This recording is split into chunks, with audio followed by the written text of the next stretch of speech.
Position நீங்க வைக்கும்போதே உங்களுக்கே வந்து புரியும். இதே மாதிரி 3 பிளேட் வந்து மேல வச்சு நான் வெல்ட் பண்ணிக்கிறேன். இப்போ பார்த்தீங்கன்னா ஒரு ப்ரொபல்லர் கனெக்ட் போது நமக்கு கிடைச்சிச்சு. இப்போ நம்ம ஒரே ஒரு விஷயம் மட்டும் செக் பண்ண போறோம். அந்த பிளேட்ல வந்து பார்த்தீங்கன்னா ஒரு பிளேட்ல மட்டும் ஹைட் வந்து அடிச்சு பாக்குறேன் ஒரே லெவல்ல இருக்கா அப்படிங்கறத. எல்லா பிளேட் பார்த்தீங்கன்னா ஒரு 50 இருக்கு. ஒரு பிளேட்ல மட்டும் பார்த்தீங்கன்னா கொஞ்சம் வந்து அதிகமா இருக்கு. அதை மட்டும் லைட்டா வந்து சொல்லிக்கிறேன். இப்போ நம்ம இதை ஸ்ட்ராங்கா வந்து வெல்ட் பண்ணி எடுத்துக்கலாம். இப்போ நம்ம ப்ராப்ளம் நட் எடுத்துருக்கேன். இந்த நட்டை வந்து பார்த்தீங்கன்னா அப்படியே என்ன பண்ணிக்கலாம் அப்படின்றத பாருங்க. கரெக்டா சென்டர்ல வச்சு நம்ம வெல்ட் பண்ணிக்கலாம். அவ்வளவுதாங்க. நம்மளுக்கு இப்போ பார்த்தீங்கன்னா ஒரு சூப்பரான ஒரு ப்ரொபல்லர் வந்து கிடைச்சிச்சு.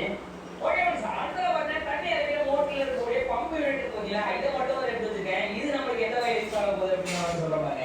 இது இருக்கக்கூடிய இந்த ஹவுசிங் இருக்குங்களா, இது ஒரு நம்மளுக்கு தேவை கேட்கலாம்.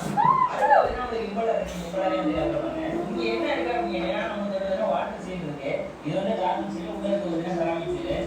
இதை நம்ம இப்படி வச்சுட்டு மேலே நம்ம இம்பலரை கனெக்ட் பண்ணிருக்கும் போது என்ன பண்ணுவோம்னா இந்த இடத்துல வர தண்ணி வந்து பார்த்தீங்கன்னா ஷாப் பண்ணி வெளியே வராம இந்த சீல் வந்து பார்த்துக்கோம். இப்போ நம்ம என்ன பண்ண போறோம் அப்படின்னா இந்த இம்பலர் வந்து தூக்கிட்டு இந்த இம்பலருக்கு வேற நம்மளோட ப்ரொபல்லர் வந்து தண்ணி வர கனெக்ட் பண்ணுவோம்.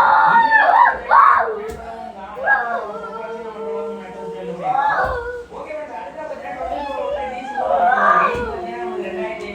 வாட் இப்போ இந்த பம்பு யூனிட் கூட நம்ம மோட்டரை கனெக்ட் பண்ணுவோம்.